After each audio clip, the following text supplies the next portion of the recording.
It is not very often that you see this on stage, ladies and gentlemen. I have done panel discussion after panel discussion for the last 22 years, and invariably it's a room full of suits and I'm the only woman there. So this really is fabulous to see. Equal representation pretty much here on stage, and what a perfect start to this fabulous evening. Without further ado, I want to start with you, Ambassador, because I don't know how many people here know. We all know about the fact that Finland has a great track record when we talk about gender parity, when we talk about inclusivity, but I don't know how many of you know that Finland was the first country in the world to allow women to vote and also give them eligibility to participate in the parliamentary process way back in 1906. And today, in 2022, I think almost 47% of your parliament is women.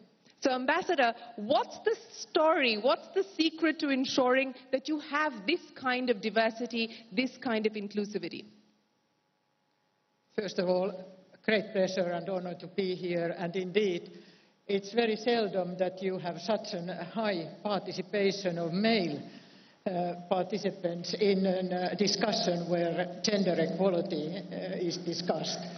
So, congratulations. We didn't want only women talking to other women. We wanted the men to talk to women and the women to talk to men as well.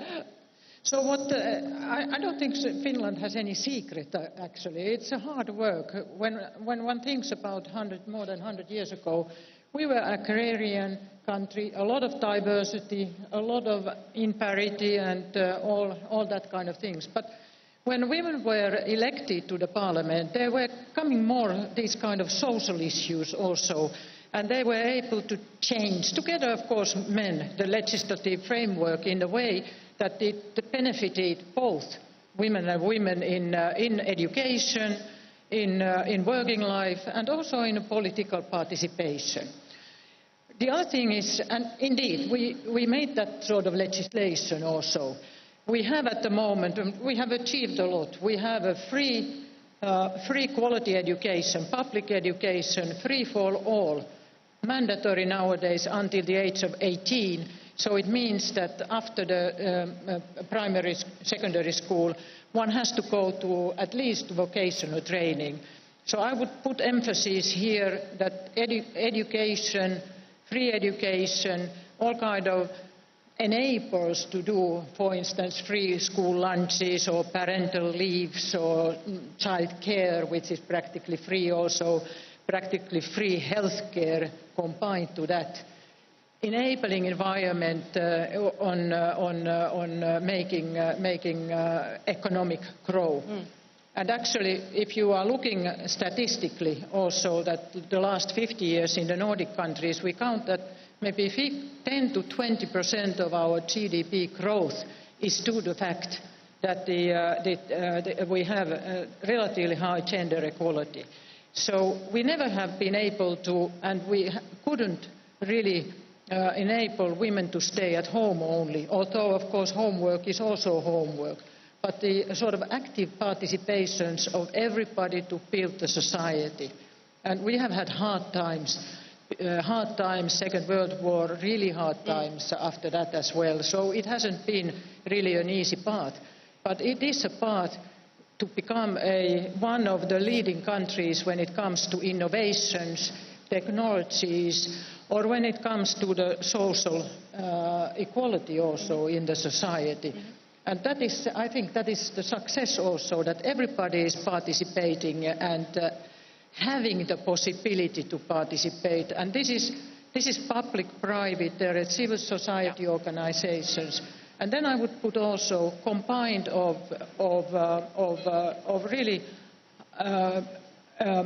equality in the sense on respecting of human rights, judiciary, democracy and the participation in that sense. Long answer to your question. No, that was a very comprehensive answer to my question, and I think what you said is absolutely right. It is not, there's no silver bullet, there is no magic wand. It's a hard, arduous journey that everyone must undertake. There are tough choices to be made, but because it is a national priority, in fact, it is one of the 4 national priorities that Finland has put in place, that they've been able to achieve the kind of success that they have. Sangeeta Reddy, I want to come to you. And first of all, thank you very much for being here. You know, Sangeeta had a family celebration last night, and she wasn't sure if she was going to be able to join us here in person. I messaged her, I said, please come in person, and she's here. So thank you so much. I really, really appreciate that, Sangeeta. It means a lot to us. You know, along with your sisters, you've been part of the family business. You've been running Apollo Hospital, Sangeeta, for as long as you started your career. But what was the experience like when you led an industry chamber? How is that different from your work experience so far? So, Shireen, first, it's a pleasure to be here, and I really want to thank you for putting the spotlight on this, and this whole concept of future female forward is very powerful. What is the world looking for? What is our future? We're talking about equity. We're talking about, a kinder, better world. We're talking about the environment. And I think all these are ideologies that women kind of naturally embody. So the world will be a better place when we look at equity. But jumping directly into your question, I want to say that FICCI was a great experience. 2 years ago, I headed the chamber. I wasn't the first woman leading it. I was actually the third. Yeah. So FICCI does have a culture, whereas my sister who headed CII was actually CII's first female president. So that was interesting. But I really want to say that I believe that educated men and women who are exposed and who are confident don't have that many problems about gender equality.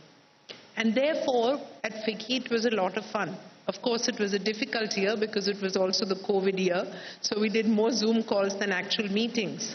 But the main point I want to make in just one line is that if we have the exposure, the education, the open-mindedness and the mindset, then it's about leadership. It's not about female leadership. Yeah. And that's really where we need to go and where I think India is headed. I absolutely agree with you. And Anisha, I want you to pick up on what we just heard there from Sangeeta. You know, the idea behind putting this event together and getting each one of you to speak is to understand what organizations are actually doing to encourage bringing more women into the workforce, what you're actually doing to retain women and enable them to lead organizations as well. I want to understand from the Mahindra experience, traditionally when you think of manufacturing, you think of the assembly line, you don't think of women being on the assembly line, but that's changing. It's changed at Mahindra, it's changed in a lot of other Indian manufacturing companies, auto companies specifically. How did that happen, and what are you now trying to do to ensure that the momentum picks up pace further?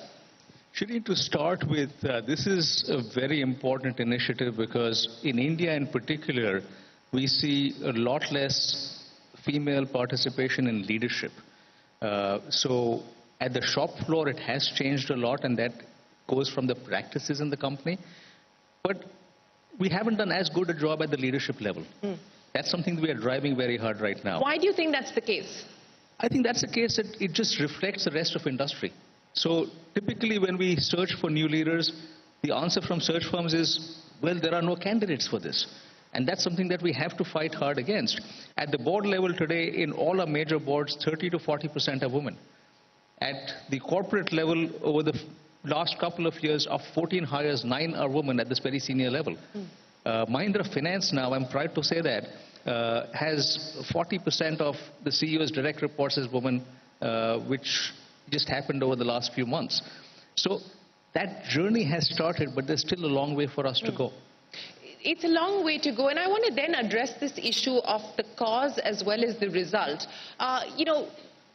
You said that when search firms are put out to look for women candidates, they come back and say that there are not enough women. And that might genuinely be an issue as well, because you see a large attrition happen as far as the mid-level is concerned. In that life cycle of maternity, etc., you actually see women dropping out. That's one aspect. The other aspect of, the representation of women on boards, etc., through the Companies Act, making it mandatory to have at least one woman director on the board, that has increase the numbers. But is reservation the answer? You know, a woman leader in a very high position of power, speaking to me a few days ago, she said, I don't know if I want reservation for women, because then I'll always feel like the men are looking at me saying, you got here because of reservation, you didn't get here because of merit. Is that then the answer? Reservation is clearly not the answer.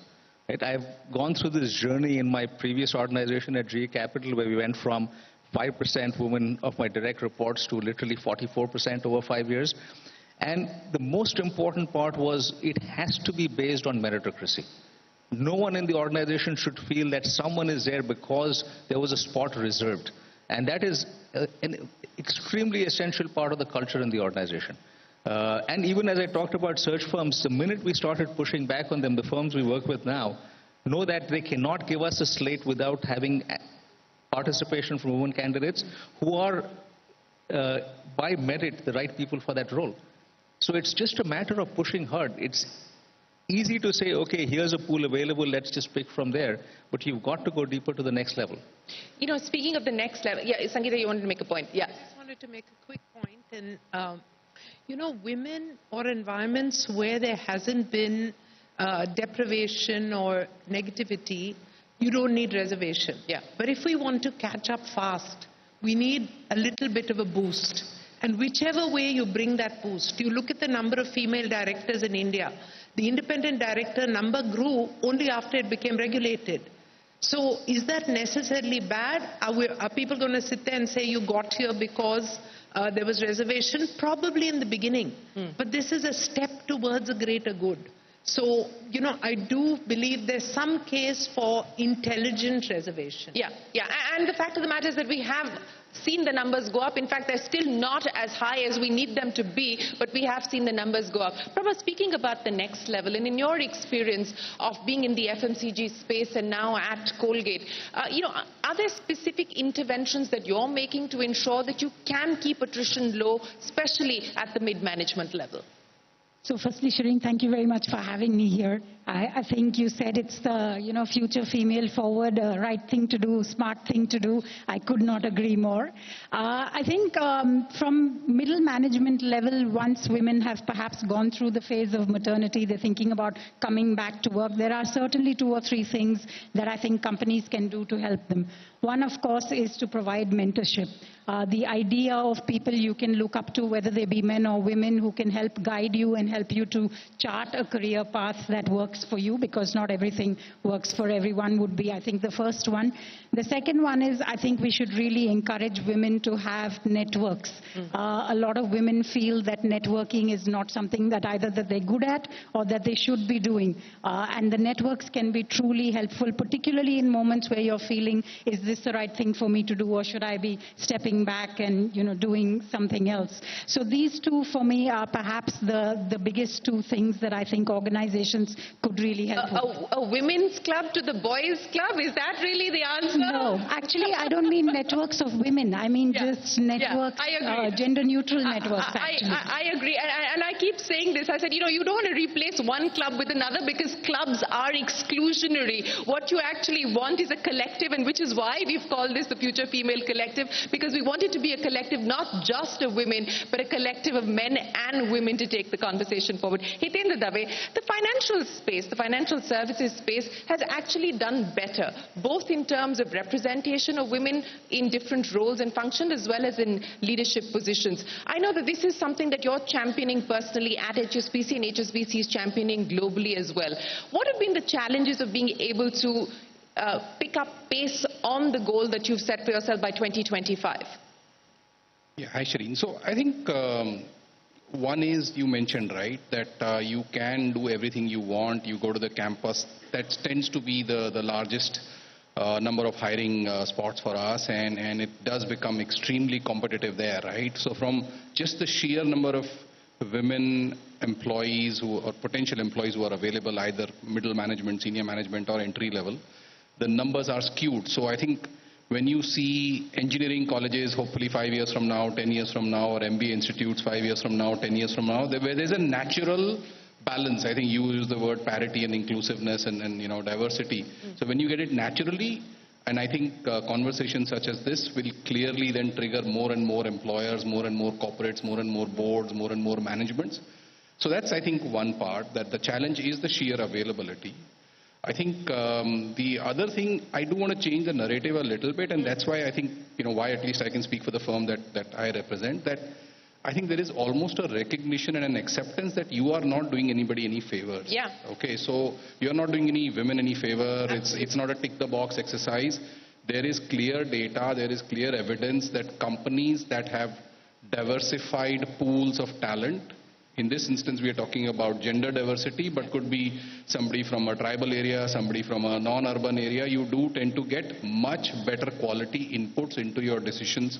So I think that's the other thing. So at least from an HSBC perspective, it's about wanting to make sure that we do a better job.